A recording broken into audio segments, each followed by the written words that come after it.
বিগত ৩টি বিতর্কিত সংসদ নির্বাচনের দায়িত্বে থাকা সাবেক জেলা প্রশাসকদের মধ্যে যাদের চাকরির বয়স ২৫ বছর হয়েছে তাদের বাধ্যতামূলক অবসর দেওয়ার সিদ্ধান্ত নিয়েছে সরকার এবং বাকিদের ওএসডি করার সিদ্ধান্ত নেওয়া হয়েছে। তাদের মধ্যে চাকুরির বয়স ইতোমধ্যে ২৫ বছর হওয়া ২২ জন সাবেক ডিসিকে আজ বৃহস্পতিবার বাধ্যতামূলক অবসরে পাঠানো হয়েছে। সচিবালয়ে আজ সাংবাদিকদের এই সিদ্ধান্তের কথা জানান জনপ্রশাসন মন্ত্রণালয়ের জ্যেষ্ঠ সচিব মোহাম্মদ মোখলেসুর রহমান।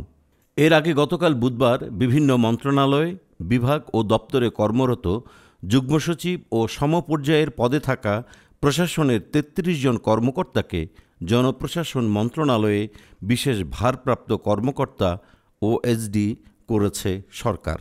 তারা ২০১৮ সালে অনুষ্ঠিত বিতর্কিত নির্বাচনে রিটার্নিং কর্মকর্তা ও জেলা প্রশাসকের দায়িত্ব পালন করেছিলেন। জনপ্রশাসন মন্ত্রণালয়ের জ্যেষ্ঠ সচিব মোহাম্মদ মোখলেসুর রহমান বলেন, সম্প্রতি জনপ্রশাসন সংক্রান্ত একটি কমিটি হয়েছে। সেখানে ৪ জন উপদেষ্টা আছেন।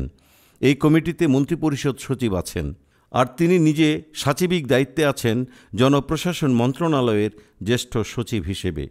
মোখলেসুর রহমান বলেন, এই কমিটিতে কয়েকটি বড় সিদ্ধান্ত হয়েছে।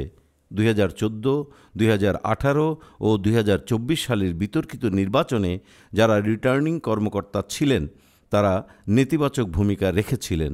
তাদের মধ্যে ইতোমধ্যেই ৪৩ জনকে ওএসডি করা হয়েছে।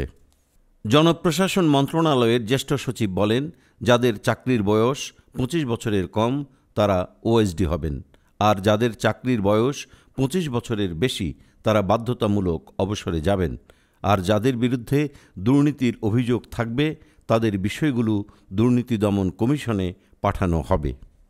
সাবেক ডিসিদের বাইরেও অন্য কর্মকর্তাদের বিষয়ে করা এক প্রশ্নের জবাবে জনপ্রশাসন মন্ত্রণালয়ের জ্যেষ্ঠ সচিব বলেন, যাদের নামে দুর্নীতি আছে বা যারা আইনের বাইরে গিয়ে অতিরঞ্জন কাজগুলো করেছেন তারা চাকরি বিধি অনুযায়ী সাজা পাবেন।